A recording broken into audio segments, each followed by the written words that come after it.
اگر کسی نے فوت ہوتے ہوئے محمد رسول اللہ کہہ دیا تو اس کے لا الہ الا اللہ کو مان لیا جائے۔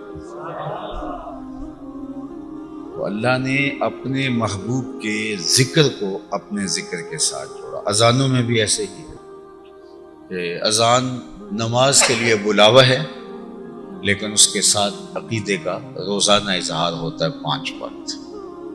تو جب شہادت دے دی گئی اللہ کے معبود برحق ہونے کی تو کیا کافی نہیں تھا؟ لیکن نہیں، اس کے ساتھ حضور کے رسول ہونے کی گواہی بھی اذان میں روزانہ 5 وقت پکاری جاتی۔ خطبہ نکاح ہے، اس میں بھی جہاں اللہ کی وحدانیت کا ذکر کیا جاتا ہے حضور کی رسالت کا ساتھ۔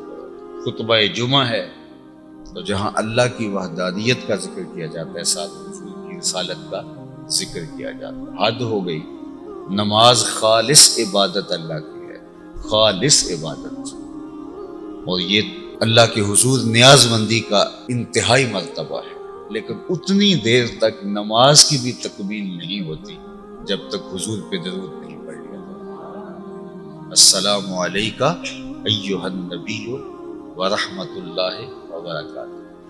اللہ اکبر، اتنی دیر تک نماز کی تکمیل بھی نہیں ہوئی جتنی دیر تک حضور پہ درود نہیں پڑھ لیا، حالانکہ خالص عبادت نماز اللہ کی ہے۔ اسی لیے اقبال نے کہا تھا کہ گر تیرا شوق نہ ہو میری نماز کا امام، میرا قیام بھی حجاب، میرا سجود بھی حجاب، لوح بھی تو قلم بھی تو، تیرا وجود الکتاب، گنبد آبگینہ رنگ تیرے محیط میں حباب۔ تو خالص عبادت اللہ کی ہے نماز، اور اس میں بھی تکمیل نہیں ہو پاتی جب تک حضور علیہ السلام پہ درود نہیں پڑھ لیا جاتا۔ اور یہ واجبات نماز میں سے اگر کسی نے اس کو چھوڑ دیا، اگر جان بوجھ کے چھوڑا تو نماز ہی نہیں ہوئی، اگر بھول گیا تو اس کو پھر سجدہ سہو دینا پڑے گا، اس لیے کہ نماز کی تکمیل ہوتی نہیں ہے۔ اچھا، آپ کو ایک اور لطیف بتاؤں بات، باقی جو ہم سے نماز میں سہو ہو جاتے ہیں، غلطیاں ہو جاتی ہیں، تو اس غلطی کے ازالے کے لیے سجدہ سہو کیا جاتا ہے، لیکن وہ جو غلطی ہوئی ہے اس کو تو دوبارہ نہیں کرنا ہوتا، سجدہ کافی ہوتا ہے اس کے ازالے کے لیے۔ بلکہ 2 واجبات بھی ترک ہو گئے ہوں ایک نماز میں تو ایک سجدہ سہو کافی ہے اس کے لیے، 3 واجبات بھی ہو تو سجدہ سہو کافی ہے۔ مثال کے طور پہ آپ نماز میں تقدیم و تخیر کا معاملہ یا کوئی اور چیزیں یا سورت پڑھنا بھول گئے اور اب سجدہ سہو کر لیں گے تو وہ جو چیز چھوٹ گئی ہے اس کا ازالہ ہو جائے گا، سورت دوبارہ پڑھنی نہیں پڑے گی، سجدہ سہو کیا ہے تو اس کو بھی دہرانا پڑے گا۔ لیکن اگر حضور پہ درود پڑھنا بھول گئے ہیں تو سجدہ سہو کر کے پھر درود پڑھ کے سلام کریں، پھر دوبارہ جو ہے السلام علیکہ ایھا النبی ورحمۃ اللہ وبرکاتہ پھر دوبارہ پڑھنا ہوگا۔ تو یہ ایک ایسا سہو ہے کہ اگر ہو جاتا ہے تو اس کا ازالہ دوبارہ اس کو دہرانے سے اور سجدہ سہو کرنے سے ہوتا ہے۔ تو کہا اذا ذکرت ذکرت معی، محبوب جب میرا ذکر کیا جائے گا تمہارا ذکر کیا جائے گا۔ نمازوں میں، اذانوں میں، خطبوں میں، اللہ اکبر، ہر جگہ محبوب، وہ جس کا ذکر ہوتا ہے زمین و آسمانوں میں، فرشتوں کی دعاؤں میں، مؤذن کی اذان، یعنی کوئی جگہ ایسی نہیں ہے کہ جہاں ان کا ذکر نہ ہو، ان کا تذکرہ نہ ہو۔ تو فرمایا کہ ورفعنا لک ذکرک کا مفہوم یہ ہے کہ اذا ذکرت ذکرت معی، محبوب جہاں میرا ذکر ہوگا وہاں تیرا ذکر بھی ہوگا، اور یہ لازمہ ہے تیرے ذکر کی رفت کے ایک رنگ کا۔ علماء نے کہا کہ حضور کے ذکر کی بلندی کی ایک صورت یہ ہے کہ حضور پر ایمان لانا اور آپ کی اطاعت کرنا مخلوق پر لازم کر دیا گیا۔ اگر کوئی امتثال امر کرتا ہے، حکم بجا لاتا ہے تو وہ مسلمان کہلاتا ہے، اور اگر نہیں کرتا تو وہ گناہگار ہے، چونکہ حکم اس پر بھی ہے حضور پر ایمان لانے. یہ بات ذہن میں رکھیے کہ پوری کائنات چاہے وہ کافر ہیں، بت پرست ہیں، عیسائی ہیں، یہودی ہیں، حضور علیہ السلام کی امت دعوت ہے، اور جنہوں نے حضور کی دعوت کو قبول کر لیا وہ امت اجابت ہے. امت اجابت جنہوں نے قبول کر لیا، جنہوں نے اس دعوت کا جواب دیا، اور امت دعوت جن پر حضور علیہ السلام پر لازم ہے دعوت دینا، اور حضور نے دعوت دی.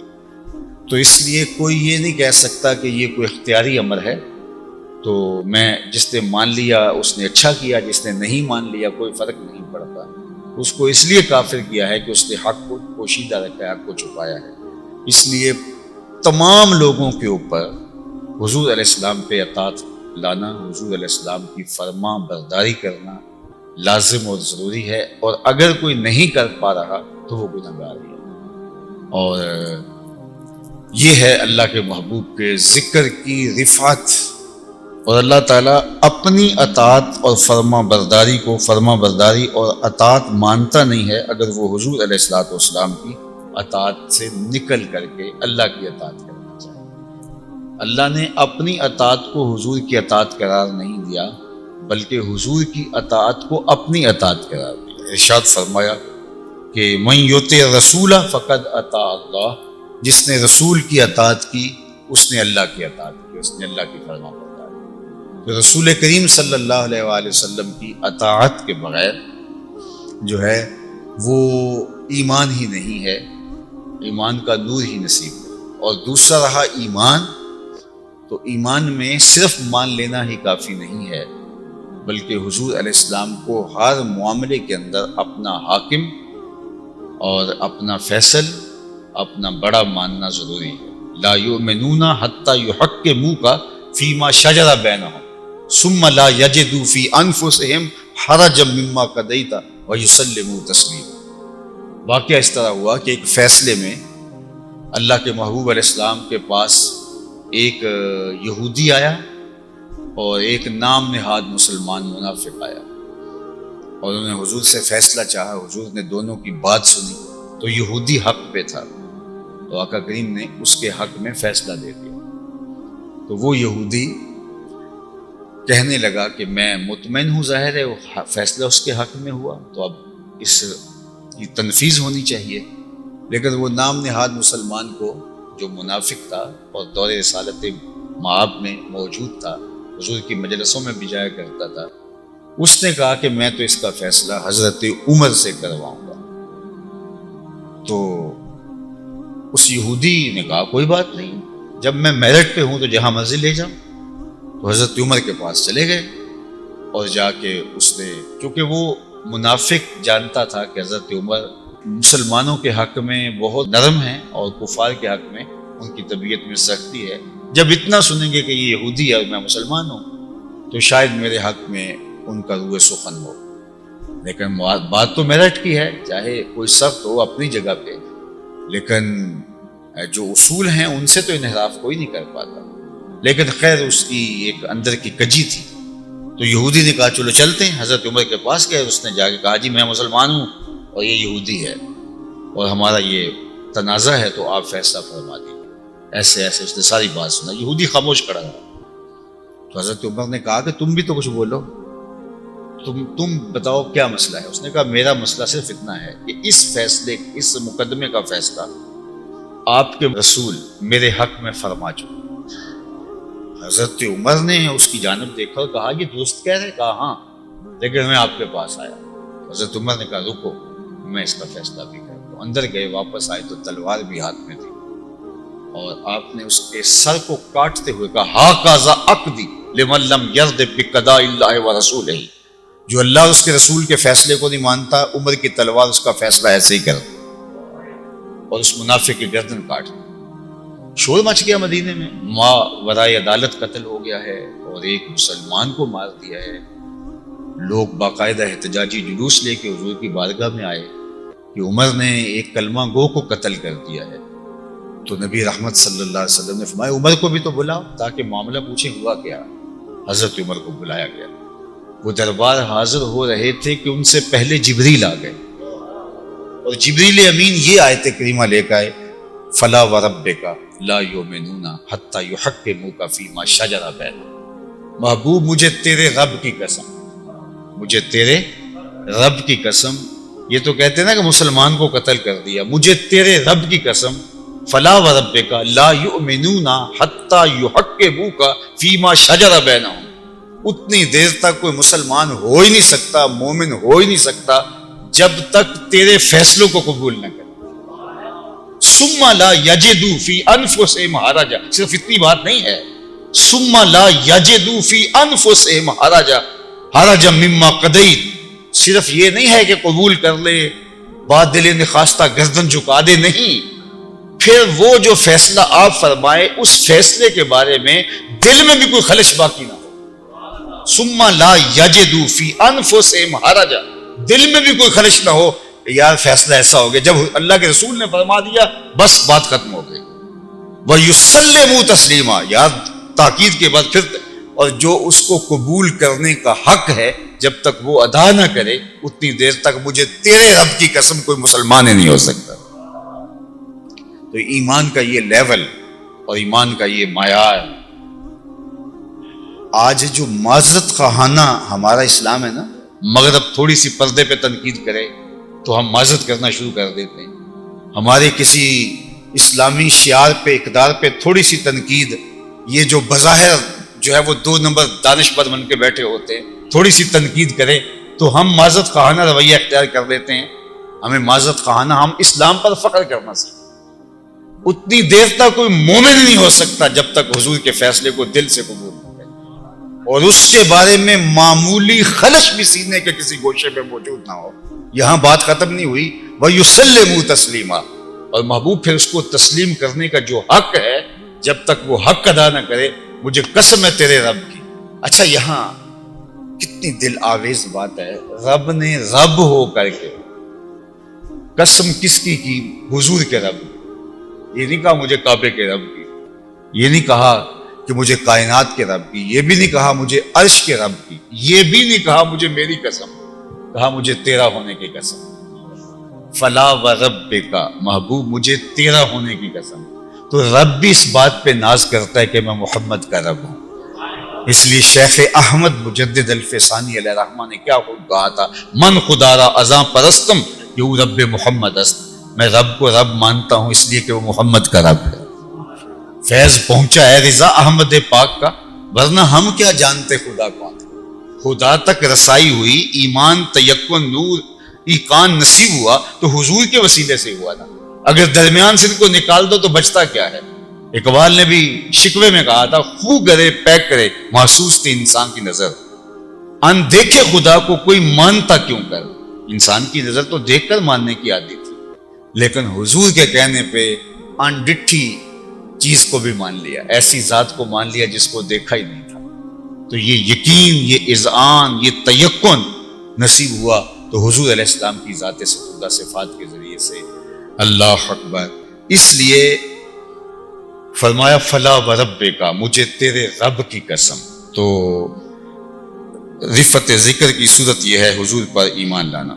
رفت ذکر کی ایک صورت یہ ہے کہ اللہ تعالیٰ جل شانہ نے اپنے محبوب علیہ السلام کو فتوحات کثیرہ عطا فرمائیں اور حضور علیہ السلام کے دین کو پورے ادیان کے اوپر غالب فرمایا اور حضور کے دین کو دین فطرت بنایا، اور حضور کا دین پھیلتا چلا جائے گا، اور یہ فطرتی دین کبھی بھی سکڑے گا نہیں، بلکہ اس کے انوار پھیلتے چلے جائیں گے، حتیٰ کہ وہ وقت آئے گا کہ پوری دنیا کے اوپر حضور کے دین کا جھنڈا لہرا رہا ہوگا۔ حضرت امام مہدی کا نزول اور حضرت عیسیٰ کا نزول، اور پھر شرق سے غرب تک، شمال سے جنوب تک کوئی گھر ایسا نہیں ہوگا جس کی چھت پہ میرے حضور کے نام کا جھنڈا نہیں جھول رہا ہو۔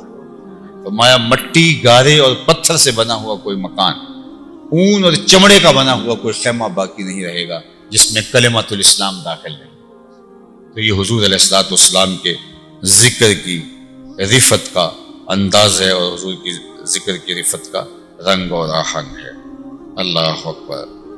حضور کے ذکر کی رفت کی ایک چوتھی صورت یہ بھی بیان فرمائی گئی کہ اللہ نے تمام انبیاء سے حضور علیہ السلام کی مدد، نصرت، اعانت اور حضور پر ایمان لانے کا وعدہ لیا.